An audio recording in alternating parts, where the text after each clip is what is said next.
জাপানের ফুটপাতে এমন হলুদ রঙের দাগ কাটা টাইলস বানানো হয়, এগুলো কিন্তু কোনো সাধারণ ডিজাইন না। এগুলো বসানো হয় ব্লাইন্ড পিপলদের জন্য, যেন তারা লাঠি দিয়ে ট্র্যাক করে নিরাপদে হাঁটতে পারে। জাপানের মানুষ চরম ভিড়ের মধ্যেও ভুলেও এই হলুদ লাইনের ওপর দাঁড়ায় না। বাইক পার করা তো দূরের কথা, কারণ তাদের কমন সেন্স কাজ করে যে তারা যদি নিয়ম না মানে তাহলে অন্ধ মানুষদের বড় বিপদ হতে পারে। একই রকম ক্রাইটেরিয়া এবার বাংলাদেশের জন্য চিন্তা করুন তো। বাংলাদেশের ফুটপাতেও কিন্তু এমন হলুদ রঙের টাইলস দেখা যায়, কিন্তু একজন অন্ধ কি বাংলাদেশের ফুটপাত দিয়ে নিরাপদে পার হতে পারবে? হয় তারা ফুটপাতে বসানো টঙের দোকানের সাথে ধাক্কা খাবে, নয়তো সময় বাঁচাতে ফুটপাতের ওপর দিয়ে উঠিয়ে দেয়া বাইকের সাথে অ্যাক্সিডেন্ট করবে। কারণ দিস ইজ বাংলাদেশ। জার্মানিতে হাইওয়েতে জ্যাম লাগলে গাড়িগুলো অটোমেটিক দুই পাশে সরে গিয়ে মাঝখানে একটা ফ্রি রাস্তা তৈরি করে দেয়।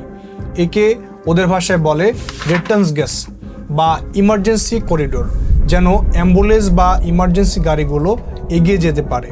কেউ ওদের মাইকিং করে এটা করতে বলে না, কোনো ট্রাফিক পুলিশ লাঠি দিয়ে তাড়া করে না। রাত 3টায় ফাঁকা রাস্তায় লাল বাতি জ্বললেও জাপানের মানুষ চুপচাপ দাঁড়িয়ে থাকে, কারণ ওদের কাছে আইন মানে আইন। কিন্তু বাংলাদেশে আমরা কথায় কথায় সিস্টেমকে ধুয়ে দিই। চায়ের টং থেকে শুরু করে ফেসবুকের কমেন্ট বক্স, সব জায়গাতে আমাদের একটাই আক্ষেপ করতে দেখা যায়, দেশটা শেষ হয়ে গেল, এই সরকার না থাকলে বোধহয় ভালো হতো। কিন্তু আপনি বুকে হাত দিয়ে বলুন তো, আপনি দেশের জন্য ঠিক কি করেছেন? হাজার কোটি টাকা খরচ করে আমাদের জন্য যখন পদ্মা সেতু বানানো হয়, আমরা টিকটকে ভিউ কামানোর জন্য সেই সেতুর নাট বল্টু হাত দিয়ে খুলে ফেলি। আমাদের জন্য যখন ফার্স্ট ওয়ার্ল্ডের মতো মেট্রো রেল বানানো হয়, আমরা প্রথম দিনেই সেখানে পোস্টার লাগিয়ে সয়লাভ করে নিজেদের থার্ড ওয়ার্ল্ড মাইন্ডসেটের প্রমাণ দিয়ে আসি। সিটি কর্পোরেশন ডাস্টবিন দেবে আর আমরা ময়লা ফেলবো ঠিক তার বাইরে। মির্জা গালিব খুব সুন্দর একটা কথা বলেছিলেন, আমি অবাক হয়ে ভাবতে থাকি ময়লা কেন যায় না। ময়লা ছিল অন্তরে আমার, আর আমি মুছেছি আয়না।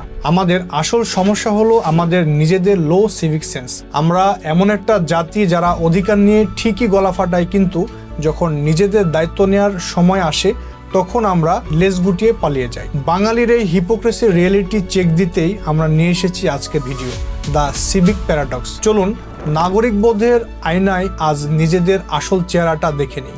জাতি হিসেবে আমরা বাঙালিরা অ্যাভেঞ্জারদের চেয়ে কোনো অংশে কম কিন্তু না। আমাদের সবার ভেতরে একটা সুপারন্যাচারাল পাওয়ার আছে, যেই পাওয়ারটা সম্ভবত পৃথিবীর আর কোনো জাতির মধ্যেই নেই। নিউটন অনেক কষ্ট করে মাথার ওপর আপেল ফেলে গতিসূত্র আবিষ্কার করতো না যদি জানতো বাঙালিরা তার সেই সূত্রকে বুড়ো আঙুল দেখিয়ে রাস্তা পার হবে।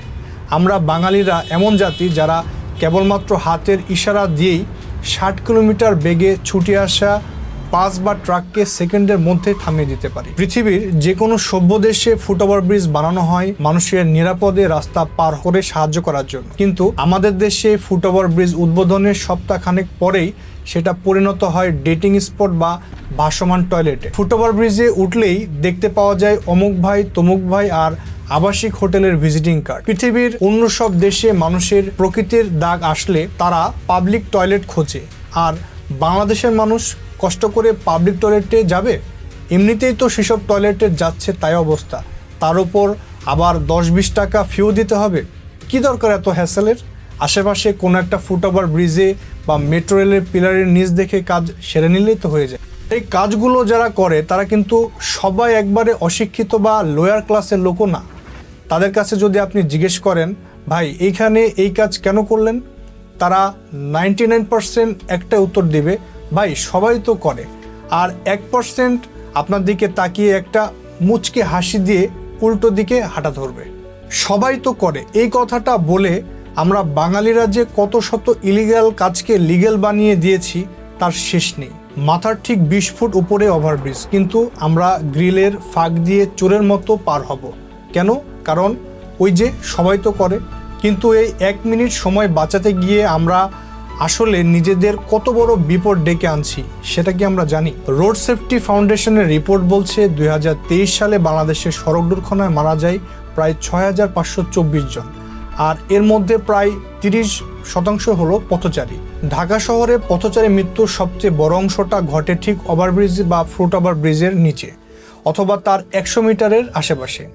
আমরা হয়তো 5 সেকেন্ডের হিরোগিরি দেখাতে চলন্ত বাসের সামনে গিয়ে দৌড়ে পার হতে চাই, কিন্তু ফিজিক্স তো আর আমাদের হিরোগিরি চেনে না। একটা গাড়ির ব্রেক চাপলেও সেটা থামতে একটা সার্টেন টাইম লাগে, আর এই ফ্র্যাকশন অফ সেকেন্ডের মধ্যে আপনি চলে যেতে পারেন গাড়ির চাকার নিচে। 25 ক্যালোরি এনার্জি বাঁচাতে গিয়ে আপনি আপনার নিজের জীবনের 100%ই দিয়ে দিচ্ছেন। এটাকে আপনি কি বলবেন, বোকামি নাকি সুইসাইড? রাস্তায় জ্যাম লাগলে আমাদের মাথায় আরেকটা ভূত চেপে বসে, মেন রাস্তায় জ্যাম, প্যারা নাই, দে ফুটপাতে বাইক তুলে। এখানেও এই একই যুক্তি, ভাই সবাই তো করে। শুরুতে দেখবেন সবাই লাইন ধরে জ্যামে দাঁড়িয়ে আছে, যেই না একটা বাইক ফুটপাতে উঠে গেল অমনি সিরিয়াল ধরে সব বাইক ফুটপাতে উঠিয়ে দেবে। সোশ্যাল মিডিয়ায় ভাইরাল হওয়া এই ভিডিওটা নিশ্চয়ই আপনি দেখেছেন। এর আগেও ফুটপাত বানানো হয়েছে মানুষের হাঁটার জন্য, আর সেখানে বাইক তুলে দিয়ে বাইকার উল্টো পথচারীকে হর্ন দিচ্ছে, আবার এইটা নিয়ে আবার রাফ বিহেভও করছে। এই মানুষগুলো কিন্তু কোনো দাগি সন্ত্রাসী না, এরা কেউ কর্পোরেট চাকরিজীবী, কেউ স্টুডেন্ট, আর কেউ হয়তো আপনারই পরিচিত কোনো বড় ভাই। আপনি কি ভাবছেন রং রুটে গিয়ে বা ফুটপাতে উঠে আপনি খুব সময় বাঁচাচ্ছেন?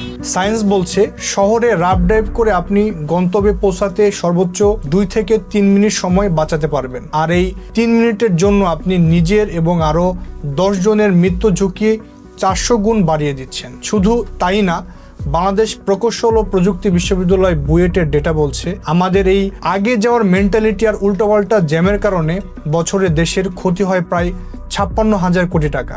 মানে আমরা নিজে তো ডুবছি, সেই সাথে দেশের ইকোনমিকেও নীরবে পঙ্গু বানিয়ে দিচ্ছি। বুকে হাত রেখে বলেন তো, আমাদের এই 2 মিনিটের দাম কি পুরো অর্থনীতির চেয়েও বেশি? এই যে আমরা নিয়ম মানি না, এটাকে শুধু অসচেতনতা বললে ভুল হবে। এটা আসলে এক ধরনের সাইকোলজিক্যাল ডিসঅর্ডার। বাঙালি কেন নিয়ম মানতে চায় না, এর পেছনে আছে 3টা বড় কারণ। প্রথম কারণ হচ্ছে আমার কিছু হবে না সিনড্রোম। লাইফে আর কিছু নিয়ে কনফিডেন্স না পেলেও রাস্তা পার হওয়ার সময় আমরা সবাই হয়ে যাই কনফিডেন্সের ফাইনাল বস। রাস্তা পার হতে নিলে ন্যাচারালি আমাদের সাবকনশিয়াস মাইন্ড সিগন্যাল দেয়, আরে বাস আসার আগেই পার হয়ে যাব। কিন্তু যতক্ষণে আপনার ব্রেনে সেই সিগন্যাল আপনার কাছে মিথ্যা মনে হয়, ততক্ষণে আসলে অনেকটাই দেরি হয়ে যায়। 2 নম্বর যেই কারণটা রয়েছে, সে কারণটা হচ্ছে গডফাদার বা ভিআইপি সিনড্রোম। আমাদের দেশে নিয়ম মানাকে দেখা হয় দুর্বলতার কারণ হিসেবে, আর নিয়ম ভাঙাকে ধরা হয় পাওয়ার ফ্লেক্স। ভাইরাল হওয়া এই ক্লিপটা দেখেন, রং রুটে গাড়ি চালিয়ে উল্টো ধমক দিচ্ছে, আমাকে চেনো? ট্রাফিক পুলিশের ডেটা বলে উল্টো পথে চলা গাড়ির মধ্যে সবচেয়ে বেশি থাকে সরকারি স্টিকার লাগানো গাড়ি এবং কর্পোরেট চাকরিজীবীদের বাইক। অর্থাৎ আমাদের সমাজে যে যত বেশি শিক্ষিত, তার মধ্যে আইন ভাঙার প্রবণতা সবচেয়ে বেশি। 3 নম্বর যে বড় কারণ রয়েছে, সেটা হচ্ছে ভেড়ার পালের মনুষ্যত্ব বা হার্ড মেন্টালিটি। 100 জন ভুল করলে সেটা নাকি আর অপরাধ থাকে না, সেটা কালচার হয়ে যায়। আপনি হয়তো সিগন্যালে দাঁড়িয়ে আছেন, হঠাৎ দেখলেন আপনার পাশের 3টা বাইক সিগন্যাল ভেঙে চলে গেল, সাথে সাথে আপনার ব্রেন বলবে সবাই তো যাচ্ছে, আমি কেন আবালের মতো দাঁড়িয়ে থাকবো? একটা ভেড়ার পালে যখন একটা ভেড়া কোনো কাজ করা শুরু করে, বাকি ভেড়াগুলো একই ধরনের কাজ করে। এই জিনিসটা হয়তো ভেড়ারা বাঙালিদের কাছ থেকে শিখেছিল। আচ্ছা, ভেড়ারা কি নিজেদের মধ্যে বলে আরে ভাই সবাই তো করতেছে, আমাকেও ধরেন কেন? হয়তো বলে, আমরা তো আর ভেড়ার ভাষা বুঝি না। ভিডিওর শেষে এসে একটা চরম তিতা সত্য কথা বলি, এই যে আমরা যারা দেশে ফুটওভার ব্রিজ ব্যবহার করি না, সিগন্যাল মানি না, এই আমরাই যখন দুবাই, সিঙ্গাপুর বা ফার্স্ট ওয়ার্ল্ড আমেরিকার মতো কান্ট্রিতে যাই, তখন কিন্তু দেখা যায় আমরা কিন্তু আমাদের চেয়ে কিউট নাগরিক পৃথিবীর দ্বিতীয়তা পাওয়া যায় না। সেখানে আমরা ট্রাফিক সিগন্যালে রোবটের মতো দাঁড়িয়ে থাকি, ট্রাফিকের প্রতি আইন খুঁজে খুঁজে মানি, ভয়ে ভয়ে থাকি কখন না কোন আইন ভঙ্গ হয়ে যায় আর আমাদেরকে এই দেশ থেকে বের করে দেয়। আমরা এটা কেন করি? কারণ সেখানে পুলিশের ডান্ডা আর ফাইনের ভয় আছে। হ্যাঁ, সেটা তো থাকবেই, সেটা একটা কারণ, কিন্তু আরও একটা কারণ হলো ওনশিপ বা দায়বদ্ধতা। বিদেশে আমরা জানি সিস্টেম আমাদের বাপকেও ছাড়বে না, কিন্তু দেশে আমরা ধরে নিয়েছি এটা তো বাংলাদেশ, এখানে সব চলে। আমরা আমাদের নিজের ঘর চকচকে পরিষ্কার রাখি, কিন্তু দরজা পার হয়ে রাস্তাটাকে মনে করি বাপের কেনা ডাস্টবিন। আমরা নিজের পরিবারের নিরাপত্তা চাই, কিন্তু রাস্তায় অন্যের কানাকড়ি জীবনের দামও কিন্তু আমরা দেই না। তিতা হলেও সত্য, আমরা বাঙালিরাই হয়তো পৃথিবীর সবচেয়ে স্বার্থপর জাতি। দিন শেষে আমরা যতই পরিবর্তন বলে আওয়াজ তুলি, এই পরিবর্তন নিশ্চয়ই আকাশ থেকে পড়বে না। শুধু ট্রাফিক পুলিশের সংখ্যা বাড়িয়ে লাভ নেই যদি আমাদের ভেতরের পুলিশটা মরে যায়। পরের বার যখন আমরা 5 মিনিট বাঁচানোর জন্য রং রুটে বাইক ঘোরাবো কিংবা ডিভাইডার টপকে লাফ দিব, তখন নিজেদেরকে শুধু একটা প্রশ্ন করব, আমার এই শর্টকাট কি কারো জীবন কেড়ে নেওয়ার মতো কারণ হতে পারে কিনা। নাগরিকত্ব মানে কিন্তু শুধু ফেসবুক প্রোফাইলে নিজেকে বাঙালি বলে পরিচয় দেবার নাম না। নাগরিকত্ব হচ্ছে একটা দায়িত্ব। আমি আর আপনি সবাই মিলেই কিন্তু আমরা সমাজ, আর অনেকগুলো সমাজ নিয়ে একটা রাষ্ট্র কিন্তু হয়। তাই পরিবর্তন চাইলে সেটার শুরু আমার ভেতর থেকেই কিন্তু হওয়া দরকার। এই সমস্যাগুলো সমাধান করার জন্য আমাদের চিন্তা ভাবনা উন্নতর পাশাপাশি সরকার থেকেও কিন্তু বেশ কিছু পদক্ষেপ আসতে পারে। জাপানে বাচ্চাদের স্কুলের শেষে তাদের জন্য 15 থেকে 20 মিনিট কিন্তু তাদেরকে সিভিক সেন্স সম্পর্কে শেখানো হয়। তাদেরকে ক্লিনিং সহ কিন্তু কিভাবে রাস্তা পার হতে হবে, ট্রাফিক সিগন্যাল মানতে হবে, এই বিষয়গুলো কিন্তু শিক্ষা দেওয়া হয়। আমরা যদি ফার্স্ট ওয়ার্ল্ডের আরো বড় বড় কান্ট্রির কারিকুলাম দেখি, সেখানেও কিন্তু সিভিক সেন্স এবং ভালো নাগরিক বোধের বিষয়গুলো কিন্তু স্কুলে শেখানো হয়। কিন্তু আমাদের শিক্ষা কারিকুলামে কিন্তু আমরা এ ধরনের কোনো বিষয় দেখতে পারি না। এর পাশাপাশি আমাদের কিন্তু অনেক অ্যাওয়ারনেস করা দরকার এই বিষয়ে। কিন্তু যখন আমরা আন্দোলন দেখি তার কিছুদিন কিন্তু আমরা ভালো থাকি, এরপরে দেখা যায় যে সবাই কিন্তু আবার আমরা পূর্বের জায়গাটা কিন্তু ফিরে যাই। আপনি রিসেন্টলি দেখবেন ঢাকা শহরে আমাদের বের হওয়া বা চলাচল করা প্রায় কিন্তু অসম্ভব হয়ে যাচ্ছে, কারণ অটোরিকশা এবং বাসগুলো যত্রতত্র থেমে যাওয়া এবং রাসভাবে চলা। প্রতিদিন এই দীর্ঘ সময় জ্যামে থাকার কারণে আমাদের যে কত সময় নষ্ট হচ্ছে, কত কর্মঘণ্টা নষ্ট হচ্ছে, কত টাকার ক্ষতি হচ্ছে, সেটা কিন্তু আমরা কোনোভাবেই কিন্তু আমরা বুঝতে চাই না। তো এই বিষয়ে আমাদের সবার সচেতন হওয়া জরুরি। সরকারের পাশাপাশি আমাদের আইন শৃঙ্খলা বাহিনীর কিন্তু ল অ্যান্ড অর্ডার কিন্তু সবাইকে মানানোর ক্ষেত্রেও কিন্তু আরো জরুরি এবং গুরুত্বপূর্ণ ভূমিকা কিন্তু পালন করতে হবে। আজকের ভিডিওটা এই পর্যন্তই। যদি সত্যটা হজম করার সাহস আপনার থাকে তবে ভিডিওটি শেয়ার করে আপনার চারপাশের সবাইকে দেখার সুযোগ করে দিন। আর সিভিক সেন্স নিয়ে এমন একটা ভিডিও চাইলে আমাদের কমেন্ট করে জানান। তবে সবথেকে অবাক করা বিষয় হচ্ছে এই ভিডিওটা যাদের দেখা তারা কিন্তু এই ভিডিওটা দেখবে না, যাদের দেখার কথা না তারাই কিন্তু এই ভিডিওটা দেখবে। তো যাই হোক, এরকম তথ্যবহুল ভিডিও পাওয়ার জন্য আমাদের চ্যানেলটা সাবস্ক্রাইব করে বেল আইকনে প্রেস করে রাখবেন। দেখা হচ্ছে পরবর্তী ভিডিওতে। সেই পর্যন্ত সবাই ভালো থাকুন, সাবধানে থাকুন।